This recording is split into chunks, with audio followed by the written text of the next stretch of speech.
नमस्कार, खबरों का पंचनामा देख रहे हैं आप। मैं हूं आपके साथ पूजा। हम लेकर आए हैं देश और दुनिया की 5 बड़ी खबरें, जिस पे चर्चा के लिए मेरे साथ स्टूडियो में मौजूद हैं कैपिटल टीवी के editor in chief doctor Manish Kumar. Doctor साहब, बहुत बहुत स्वागत है आपका। धन्यवाद। सबसे पहले नजर हेडलाइंस पर। बांग्लादेश में हिंदुओं की हत्या पर भारी उबाल। बांग्लादेश उच्चायुक्त के बाहर आज जोरदार प्रदर्शन। यूनुस के खिलाफ नारेबाजी, पुलिस से भिड़े प्रदर्शनकारी। जर्मनी में राहुल गांधी ने फिर उगला जहर। कहा, बीजेपी संविधान खत्म करने की साजिश रच रही।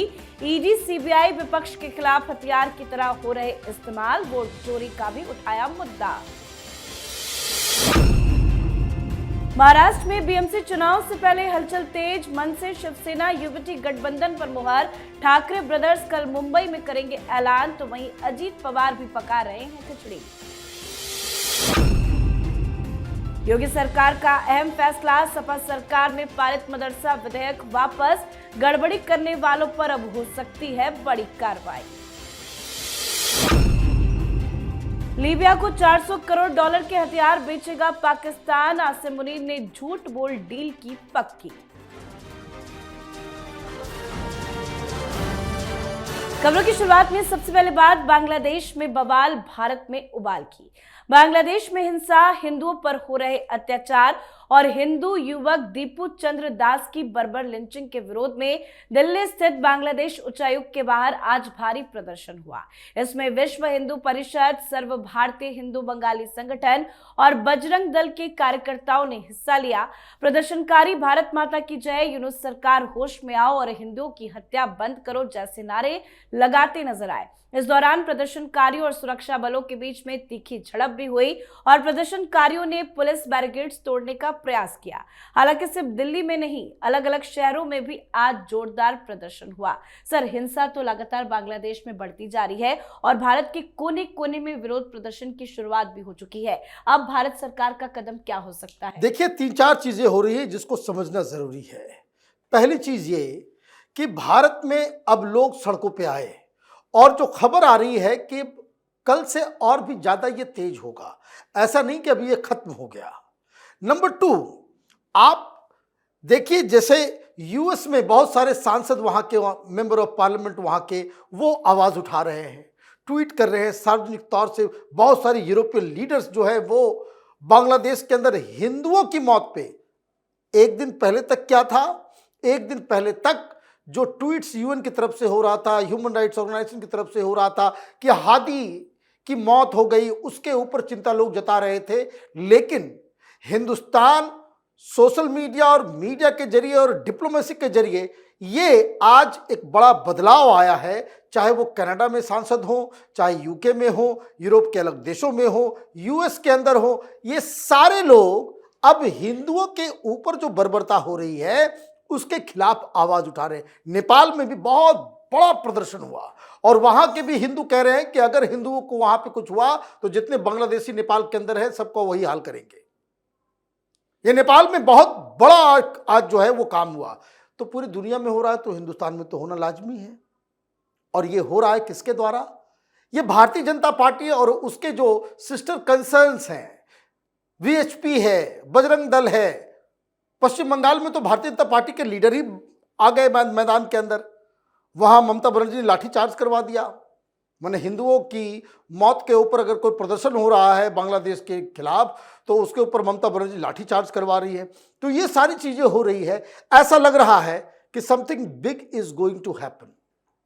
ऐसा नहीं होता कि भारतीय जनता पार्टी के लोग सड़क पे आ जाएं और सरकार का उसमें समर्थन ना हो। तो ऐसा लग रहा है कि एक ग्राउंड, एक इंटरनेशनल ओपिनियन क्रिएट किया जा रहा है हिंदुस्तान के द्वारा, ताकि कोई फाइनल डिसीजन, फाइनल एक्शन लिया जा सके। जी, अब बात राहुल गांधी की, जिन्होंने विदेशी धरती से एक बार फिर भारत के खिलाफ जहर उगला है। दरअसल राहुल गांधी ने जर्मनी की राजधानी बर्लिन में हर्ट स्कूल में आयोजित एक कार्यक्रम में मोदी सरकार पर गंभीर आरोप लगाए।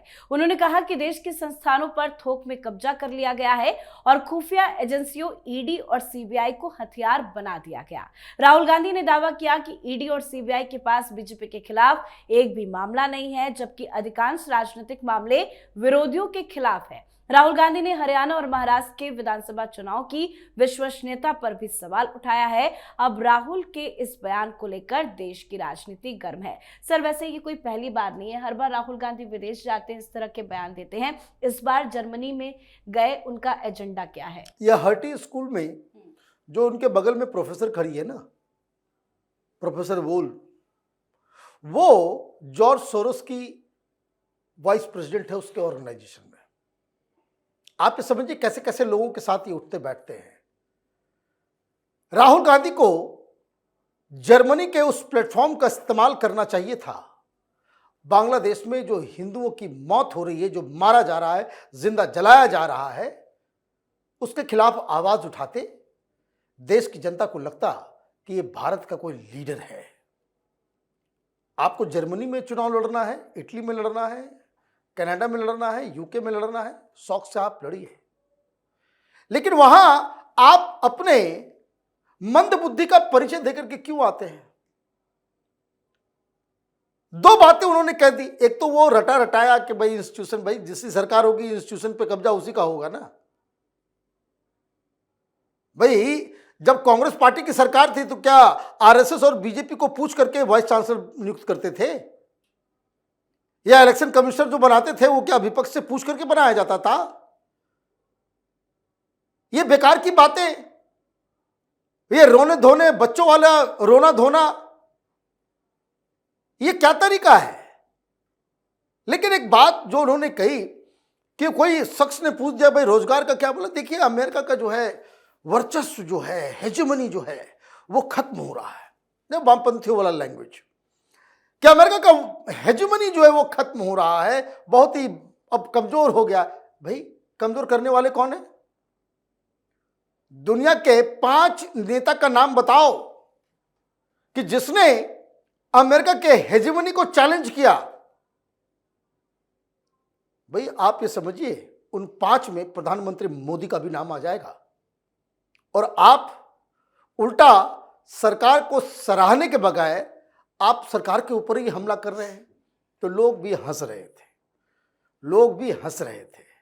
लोग ने भी सवाल पूछ दिया भाई कर्नाटक, आप खुद भी बोल रहे हो भाई इलेक्शन कमीशन यहाँ चुनाव जो है वोट चोरी होती है, होता, और खुद भी बोले जा रहे हो कि भाई हमने, किसी ने पूछ दिया कि भाई कर्नाटक जीते, फिर उस तरह की जीत आप दूसरे राज्यों में क्यों नहीं किया? तो वो कहेगी नहीं नहीं हमने किया, हमने कर्नाटक के बाद जो है तेलंगाना भी जीता, हमने जो है हिमाचल भी जीता।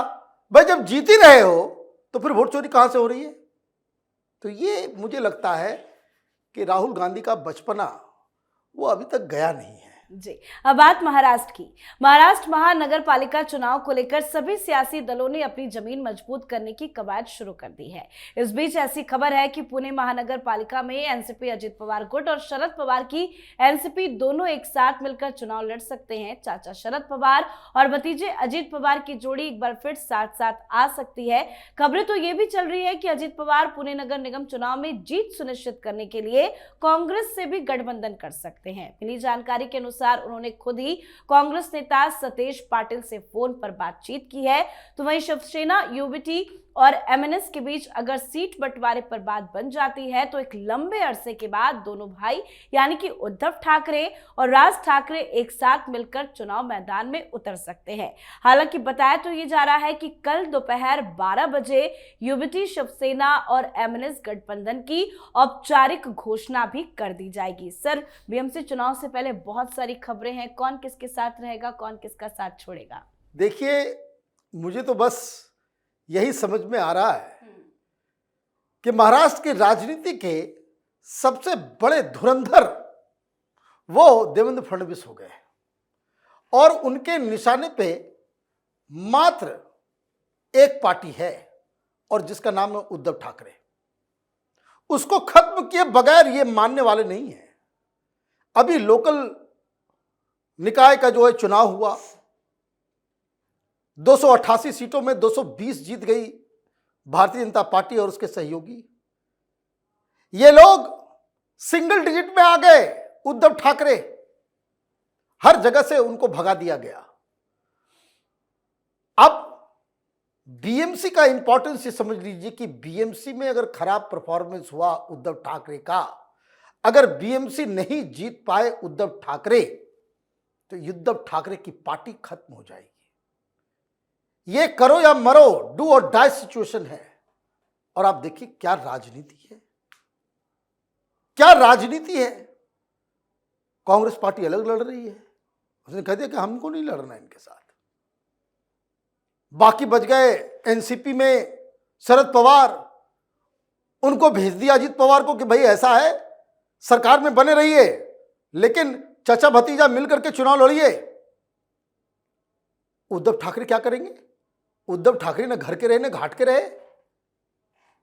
तो एक जो जीरो स्कोर करने वाला व्यक्ति है उसके साथ जो है हाथ मिला लिया। 2 दिन पहले तक ये संजय राउत ये आरती उतार रहे थे कांग्रेस का कि किसी तरीके से मिल लो, किसी तरीके से महाविकास अघाड़ी बना लो, किसी तरीके से कुछ कर लो।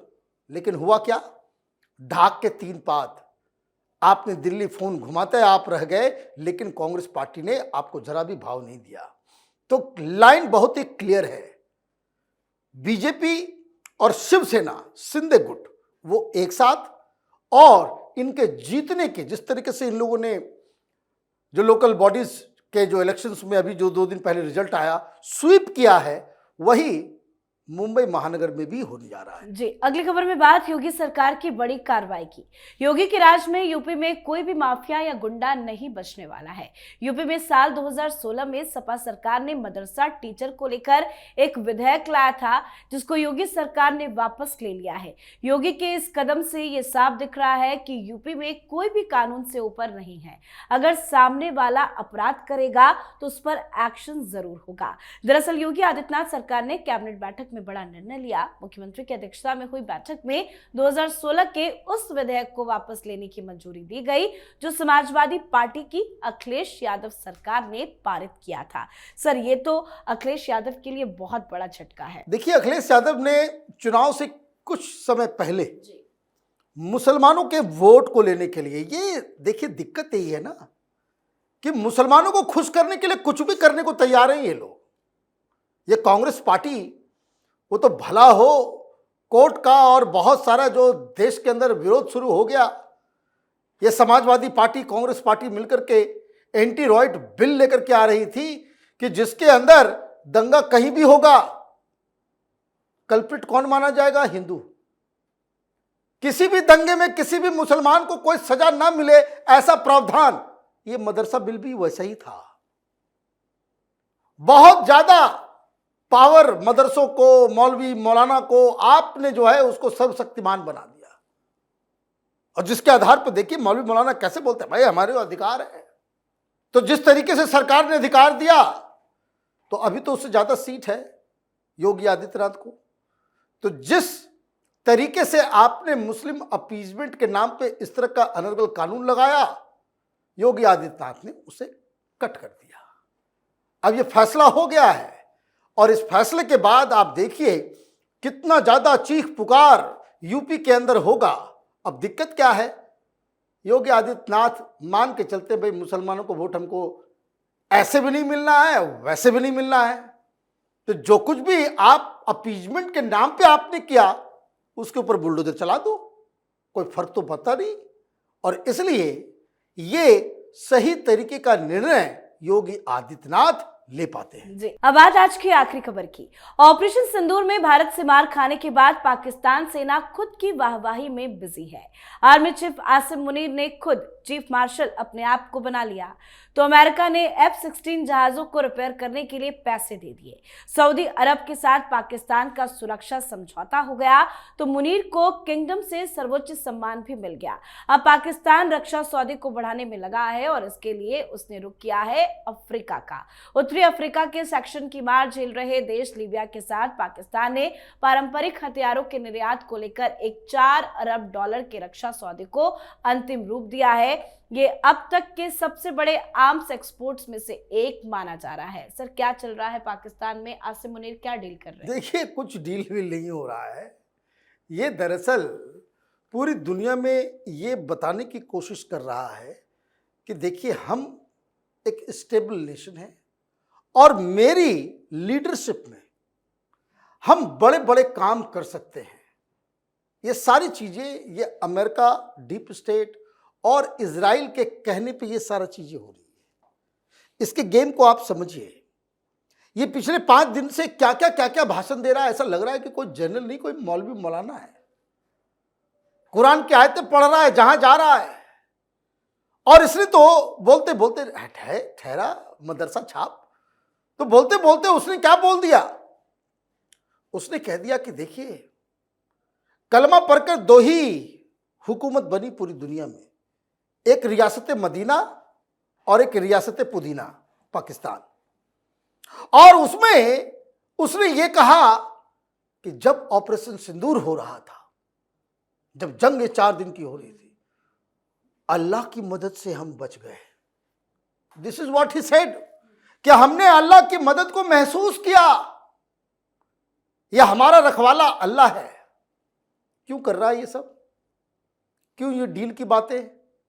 क्यों ये जो अमेरिका से पैसा, तुर्की से डील, वहां से पनडुब्बी, ये सारी चीजें क्यों हो रहा है? It is an effort to legitimise his position, कि लोगों को लगे नहीं कुछ तो अच्छा हो रहा है, पाकिस्तान की जनता रिएक्ट नहीं करेगी। और दरअसल पीछे से क्या चल रहा है? पीछे से यह चल रहा है कि आपको सेना तो भेजना ही पड़ेगा। अभी गायब है ये, लीबिया से ये गायब हो गया। बताया जा रहा है कि जो रॉयटर की जो खबर आई थी कि उसे बुलाया गया है अमेरिका, डेट बताने के लिए कि कब आप अपने सैनिक गाजा भेज रहे हो, वो डील अगले 2 दिन में फाइनल होने वाली है। जी, बहुत बहुत धन्यवाद सर समझाने के लिए। धन्यवाद। तो खबरों का पंचनामा में आज के लिए फिलहाल इतना ही। देश विदेश की बाकी खबरों और उनके सटीक एनालिसिस के लिए देखते रहिए कैपिटल टीवी। हमें लाइक कीजिए, शेयर कीजिए और कैपिटल टीवी को सब्सक्राइब कीजिए। नमस्कार।